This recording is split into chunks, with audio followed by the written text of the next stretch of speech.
जय हिंद साथियों, आप साथियों का मेरे चैनल पर आने के लिए बहुत बहुत धन्यवाद। और आज का हमारा टॉपिक होगा वह होगा उत्तर तथा उत्तर पूर्वी पर्वतमाला। और यह जो हमारा स्टडी रहेगा आज का वह कक्षा 9वीं के विद्यार्थियों के लिए है, तो वह ज़रूर देखिए और साथ ही साथ आपके लिए भी है। लेकिन आपके लिए जो यह वीडियो है हिमालय पर्वत की उत्पत्ति और कक्षा 9वीं के लिए, और जो आपके लिए बोल रहा हूँ यह कंपटीशन एग्ज़ाम जिसमें MTS जो कि 10th लेवल तक का कंपटीशन एग्ज़ाम है उसके लिए यह इम्पॉर्टेंट है। और इसका वीडियो अर्थात हिमालय का वीडियो मैं इस वीडियो के लिंक में डाल दूँगा डिस्क्रिप्शन में, उससे आप जाकर देख सकते हो। डिस्क्रिप्शन में उस वीडियो का लिंक डाल दूँगा, ठीक है। अब हम यहाँ से आगे पढ़ेंगे कक्षा 9वीं के विद्यार्थियों के लिए। ये रहा, हम जानते हैं कि उत्तर और उत्तर पूर्वी पर्वतमाला का भारतीय उपमहाद्वीप के परिवहन पर मानव जीवन में महत्वपूर्ण योगदान रहा, ठीक है। क्योंकि योगदान इसलिए रहा क्योंकि हिमालय के ही प्रमुख नदियों का उद्गम स्थल है।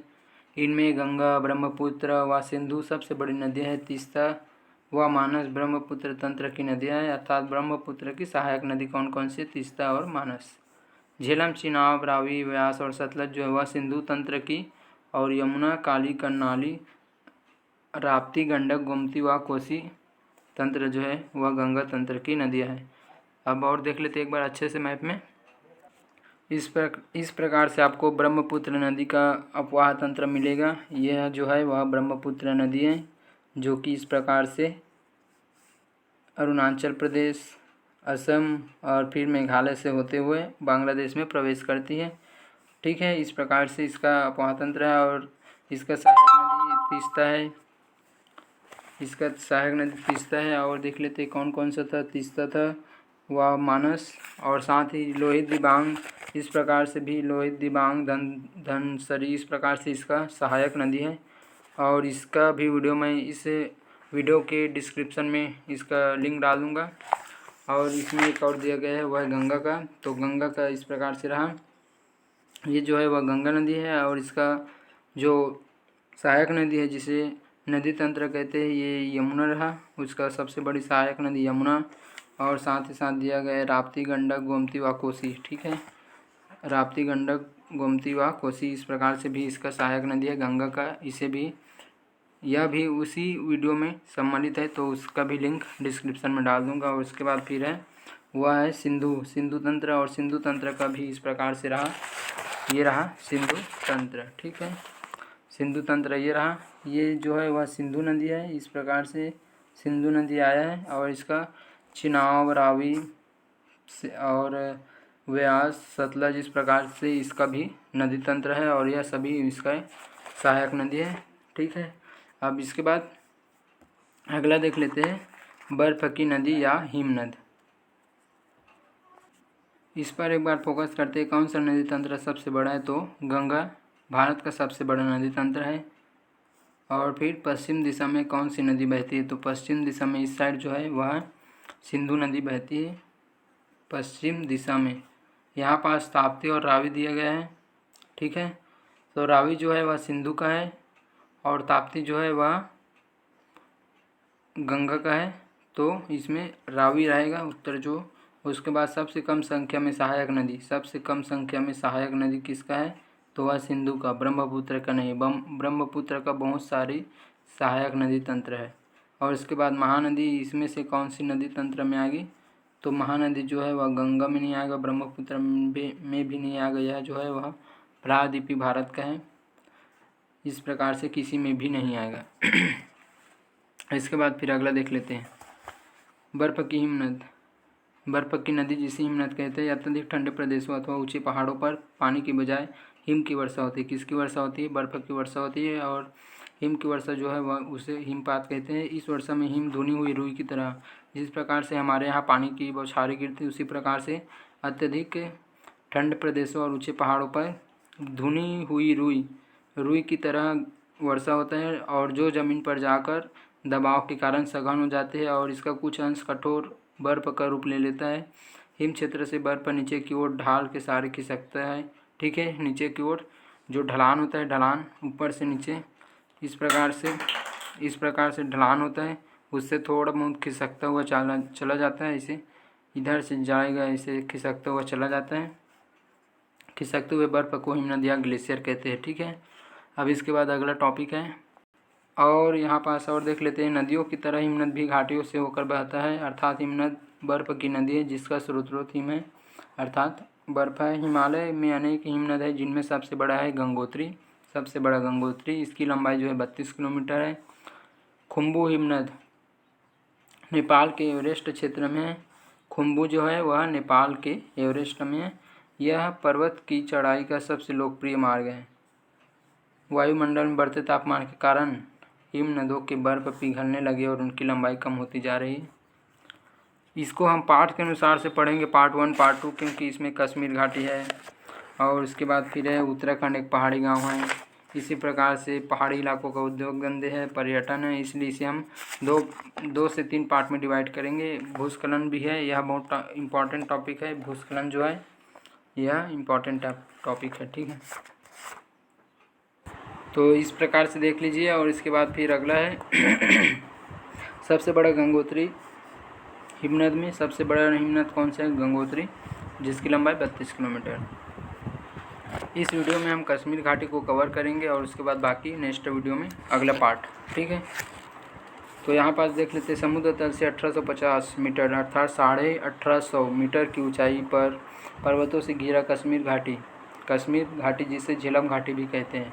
ये ध्यान दीजिएगा, कश्मीर घाटी को क्या कहते हैं? झेलम घाटी। कश्मीर घाटी को क्या कहते हैं? झेलम घाटी।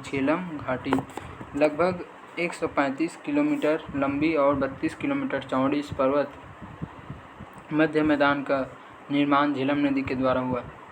कश्मीर घाटी उसका निर्माण झेलम नदी के कारण हुआ, इसलिए इसे झेलम घाटी भी कहते हैं। लेकिन यह भी आश्चर्य की बात है, इसे छोड़ दीजिए। वैज्ञानिकों के अनुसार यहाँ कभी एक झील था, ठीक है।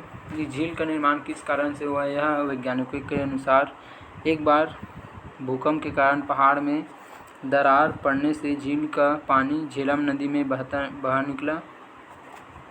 निकला। उस प्राचीन झील का अवशेष आज भी डल झील के रूप में मौजूद है। डल झील जो है वह जम्मू कश्मीर में है। जम्मू और कश्मीर की राजधानी श्रीनगर है। इसी घाटी में डल झील के किनारे बसी है। अगर आपको पूछे जम्मू कश्मीर किस घाटी के किनारे बसा है, तो वह डल झील के किनारे बसा है। अपने प्राकृतिक सौंदर्य के लिए विश्वविख्यात कश्मीर अंतर्राष्ट्रीय सैलानियों अर्थात टूरिस्ट या पर्यटक के लिए महत्वपूर्ण है, प्रमुख केंद्र रहा है। भारत आने वाले अंतर्राष्ट्रीय पर्यटकों की भारी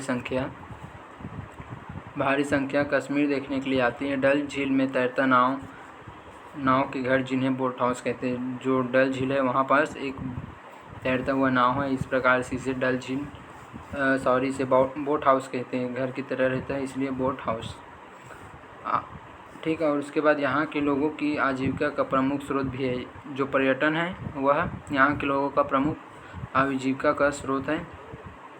कृषि के अलावा यहाँ कई प्रकार के उद्योग हैं, जैसे कालीन उद्योग, अखरोट की लकड़ी के फर्नीचर, बुनाई, कश्मीरी पश्मीना शॉल, ठीक है, और केसर। इस प्रकार से इनका क्या है? आजीविका का प्रमुख साधन है। अब करेवा किसे कहते हैं उसे देख लेते हैं और इसके बाद फिर इस वीडियो को समाप्त करेंगे यहीं पास। तो पहला देख लेते करेवा। उससे पहले एक बार रुकिए लीजिए। कश्मीर जो है अंतर्राष्ट्रीय सैलानियों का प्रमुख केंद्र है भारत का। और डल झील में तैरते नाव को हाउस कहते हैं, हाउस बोट, ठीक।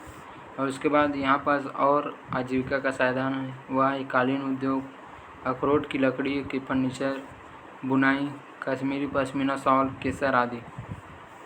फिर करेवा, इसे देख लेते हैं। कश्मीर घाटी ऊंची पहाड़ियों से घिरा है, ठीक है, पहाड़ियों से घिरा है, इसे जानते ही है। इसका धरातल तस्तरी नुमा है, जैसा कि चित्र 2.5 में देख सकते हैं। चित्र 2.5 ये रहा और तस्तरी नुमा है, ठीक है।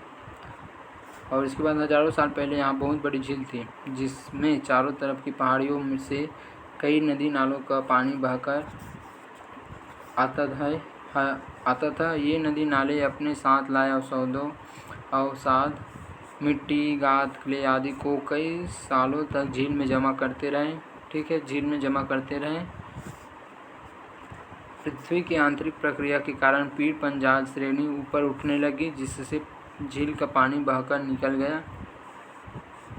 जो झील था वहाँ एक श्रेणी है पीर पंजाल श्रेणी, वह ऊपर उठने लगा ना, तो झील का पानी बाहर निकल गया और उसके बाद बहकर निकल गया। इस पहाड़ी कगारों पर सीढ़ीनुमा खेत बने, जो खेती के लिए काफ़ी उन्नत है। ठीक है, सीढ़ीनुमा खेती बने जो खेती के लिए काफ़ी उन्नत है, इसे करेवा कहते हैं। अर्थात एक वाक्य में करेवा सीढ़ीनुमा खेत को कहा जाता है। यहाँ की क्षेत्रीय भाषा में इसे उद्र भी कहते हैं, उद्र। ठीक है, इस सीढ़ीनुमा भूमि पर बेशकीमती केसर या जाफरान की खेती की जाती है। सीढ़ीनुमा खेती पर किसकी खेती की जाती है? तो बेशकीमती केसर या जाफरान, ये रहा केसर या जाफरान, इसकी खेती की जाती है सीढ़ीनुमा करेवा पर। और केसर के फूल से वर्तिकाग्र इस प्रकार से जो दिखाई दे रहा है, इसे वर्तिकाग्र कहते हैं। यहाँ पास ऊपर में इसे अलग कर दिया जाता है तथा इसका उपयोग कई औषधियों के लिए तथा जायकेदार खाना बनाने के लिए मसाले के रूप में उपयोग किया जाता है। जायकेदार जो है वह मसाला है, खाना बनाने के लिए मसाला। कश्मीरी केसर जो है वह दुनिया भर में मशहूर है। अब इसी के साथ वीडियो यहीं पर समाप्त करते हैं। अगले पार्ट पर मिलेंगे, मतलब नेक्स्ट वीडियो पर मिलेंगे। ठीक है, जुड़े रहिए हमारे साथ। कक्षा 9वीं के विद्यार्थी जरूर जुड़े रहिए और अपने दोस्तों के साथ शेयर भी कीजिएगा। केसर या जाफरान की खेती, केसर जो है वह औषधियों के लिए और जायकेदार जो है वह खाने के मसाले के लिए उगाया जाता है यहाँ पास। और करेवा यहाँ पर टॉपिक है। यह जो है वह सीढ़ीनुमा खेत है, जिसे सीढ़ीनुमा खेत है वह पीर पंजाल की श्रेणी ऊपर उठने से झील का पानी निकलने से बना है करेवा। मिलते हैं नेक्स्ट वीडियो पर।